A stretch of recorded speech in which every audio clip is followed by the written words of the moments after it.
morning! Guys, pupunta kami ng Merville. So, mayroon kami appointment doon. So, samahan niyo po kaming manalangin. O dakilang Diyos, amang makapangyarihan sa lahat.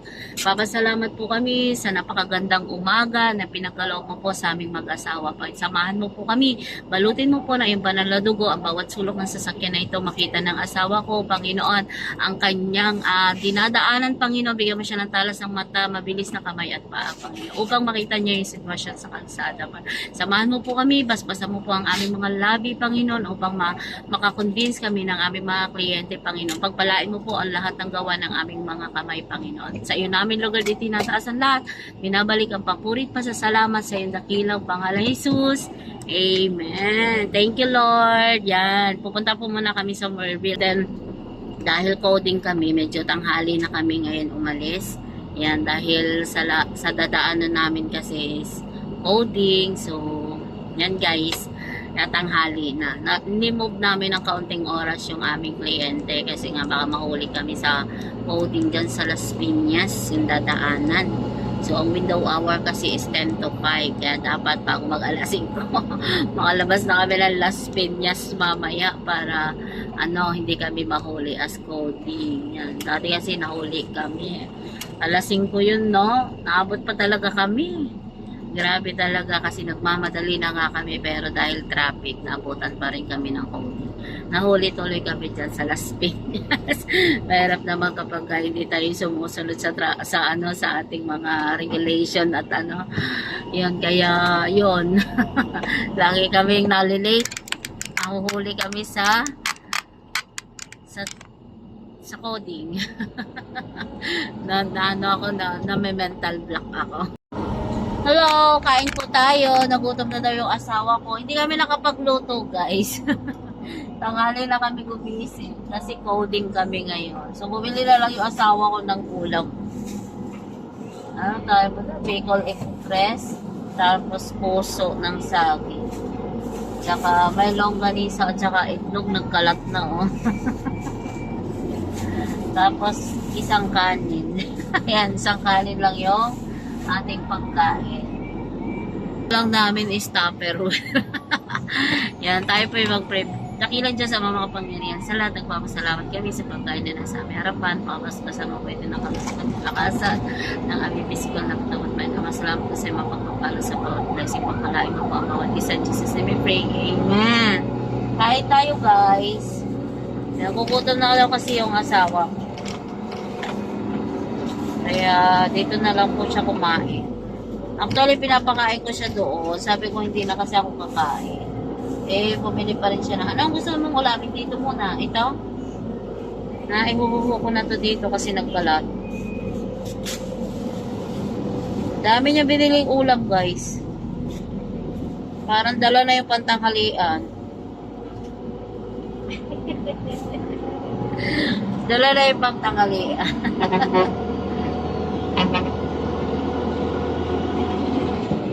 Coding. Okay lang coding. Saka kami tanghali gumising. Parang sarap-sarap kasi matulog. Diyos ko. Parang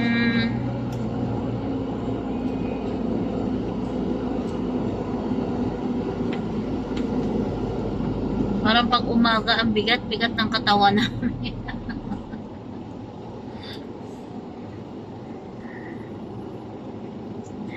Ang gising sa amin ng mga alaga namin kumakatok sa kwarto. Yung isa kinukot-kot yung pintuan. Yung isa ingaw ng ingaw. Yung isa ginaganyan yung pinto. Basta umaga na yan. Tapos medyo tanghali na kami nagigising. Yung mga pusa namin. May nagkukot-kot ng pinto. Mayroong naghahampas. Mayroong iyak ng iyak.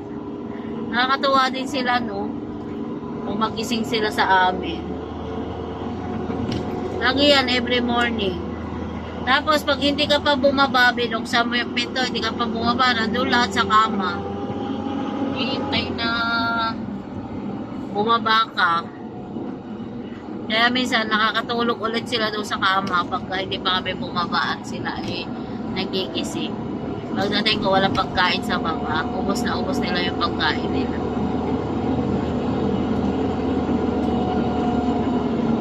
Kain tayo guys. Almusal na po ba kayo? Kumusta na po kayong lahat? Ganito po yung trabaho namin. Lagi kami nasa sasakyan. Nasa field.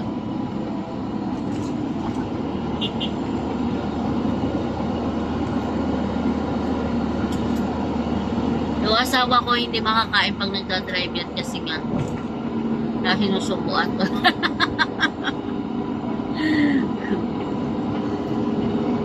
Ganito po kami pagka nasa field. Pag oras ng kainan, instead na mag-i-stop pa kami. So, ito na lang. Lalo na pag may hinahabol kaming oras.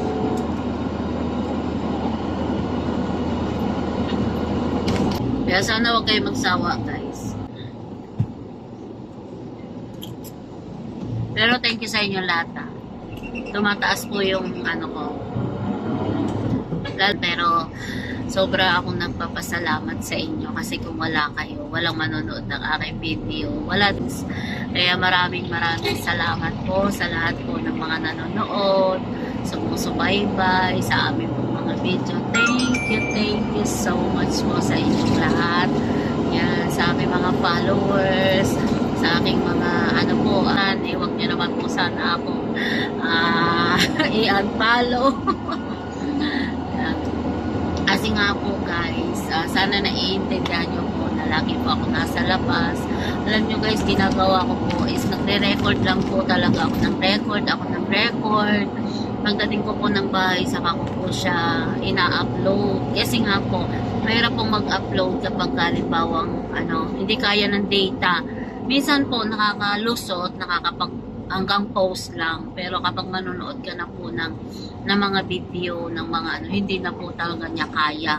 Ikot lang po talaga ng ikot. Kaya guys, sa inyo pong lahat, basta po nag-comment po kayo sa akin, babalik at babalikan ko po kayo. So, ang ginagawa ko po kasi pag nakikipag-engage ako, kung sino yung nag-comment, ang heart kasi medyo hahanapin ko pa. Pero yung mga nag-comment po, mabilis ko po silang nababalikan para makapag-engage po sa kanila. Pinipilit ko talaga kahit gabing-gabi na ako matulog, nakikipag-engage po talaga ako sa mga taong nakipag-engage po sa akin. Pero guys, sa gabi at umaga lang talaga ako nakakabalik po. Kaya pagpasensyahan niyo po ako kasi po mas priority natin po yung trabaho natin. Kaya ang ginagawa ko lang po talaga is record, tapos upload kapag mayroong pagkakataon. Pag in-accept yung upload ko po, okay. Kapag hindi, is talagang siya nag-error talaga. So, i-repost ko po talaga. Nakalimutan ko lang subuhan yung asawa. See you guys! See you later! Bye-bye po! Guys! Good afternoon! So, nandito na kami sa Merville. Nandito po yung client.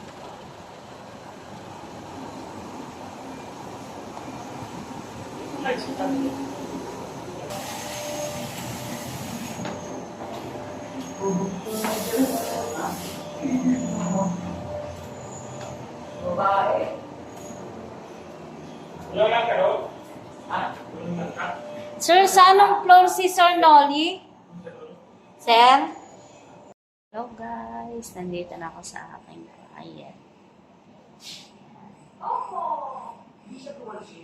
Wala siya eh. Hindi pa siya.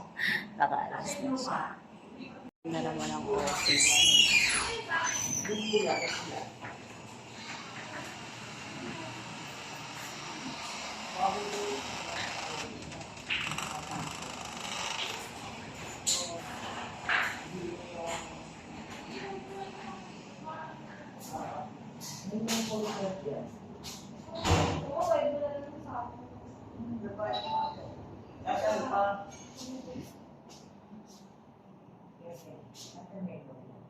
Sobrang haba ng traffic, kaya nag-decide yung asawa kong mag-backing. Kanina pa eh. Sa sukat na lang daw kami dadaan. Ayan o guys, sobrang traffic. Tignan mo, sa haba niya, no? Kanina pa kami dito guys. Yan, galing kami sa Merville, ay naipit kami sa traffic. Ngayon, nag-decide yung asawa kong umikot na lang. Doon na lang daw kami dadaan sa sukat. Baka sakaling May daan naman kasi dito eh, bikutan. Yan, dyan sa Areo, yung kantong yun, may pasokan yan papuntang Bigutan. Tapos pag sa Bigutan, may lusotan papuntang Sukat. Bakit nga sobrang traffic ngayon? Ayan guys, so nakita nyo ba May yung kalahating traffic? oras na walang galawan. Kanina pa kami dito. Galing kami sa Morville, ako, customer service. Nag-decide yung asawa ko, ibaling na lang yung Manubela sa ibang ruta. Dahil sobrang traffic. Kanina pa kami doon, walang galaw-galaw talaga. Abutin kami ng ilang kalahating oras doon. na Hindi namin alam kung bakit sobrang traffic. Kaya may doon sa aksidente lugar. dun sa unahan. Bakit yun yung walang galaw, kalahating oras na. Hindi naman yung sa crossing na yun, hindi nakakagalaw itong kabilang ito. Kalahating oras na. Bumper to bumper, kalahating oras na nakatigil, hindi man lang nagalaw. Ay, saan ang tagos natin ito? Bigutan muna. Pipikutan tayo. Ay, pusong ko na. Tapos pag diretso doon sa may doon sa may kalahati, doon meron doon papunta ng Sukat eh. Hindi ko lang ba't yung camera ko nasa taas na. Dati nasa baba ako niyan. Hindi ko alam kung ano napindot ko dito. Itong dadaanan sana natin, malapit lang ito, kaso nga ganyan, traffic. Hindi, medyo malayo-layo na kaunti, pero nagalaw naman. Gumagalaw naman. Hi, buhay! Bukas meron kami appointment. Thank you, Lord. Sana matuloy pareho. Isang Dasma at isang Laguna, Lord. Naway matuloy. Last day tomorrow ng buwan of August. Sana yung bukas Yan, pa rin. panibagong araw na September na. Grabe, malapit ang birthday ng nanay ko. September 7, birthday ng nanay ko. Tapos September 8, at wedding anniversary namin. Church wedding anniversary namin. 5 years na kami. Ang bilis ng panahon kasi 5 years na kami. Sobrang happy and thankful kay Lord. Anong lugar na to? Pagkakatapos ng aking appointment, gusto ko matulog sa sasakyan. Masyala. Hindi tayo dito. Sala daw ang aming ruta. Pasok. Sala daw ang pasok. Asawa ko makalimutin sa route. Lalo na ako walang alam. Kanina may nakakalimutan kayo sa walang alam. Magaling daw yung may nakakalimutan kasi walang alam. Grabe talaga itong asawa ko dito eh. Sa kapilang kanto. Natuwa naman ako sa client ko kanina. Ngayon ko lang ulit siya na nakitang humarap. Since 2009 ko siya naging client, laging yung kapatid niya yung maharap sa akin. Laging yung mga sekretary niya. Pag magtuturo ako sa kanila. Yan, sabi niya sa akin ngayon lang daw ako bumalik sa kanya. Ay nako sir, lagi ako bumabalik sa'yo. Sabi ko gano'n. Kaya lang, hindi ikaw yung humaharap. Ngayon ka lang humarap, ay salamat at humarap siya. Thank you Lord sa araw na ito. Kahit customer service lang, talaga napakasarap naman sa pakiramdam na makapag-serve tayo sa ating mga customer. Kaya masipag ako mag-customer service. Kaya lang yung ibang mga client ko is busy. And then nihintay ko lang sila na magsipagtawag. Kasi hindi talaga ako nagtatawag. O kaya yung tawagan siya ng appointment secretary namin. Ayan. Minsan text-text lang kasi ako. Minsan kasi sobrang busy nila, hindi na sila nakakapag-reply. Minsan ayokong magtawag din kasi nga yung boses ko is malagom. Kaya yan, thank you Lord. Mayroong katulong sa pagsiset ng appointment.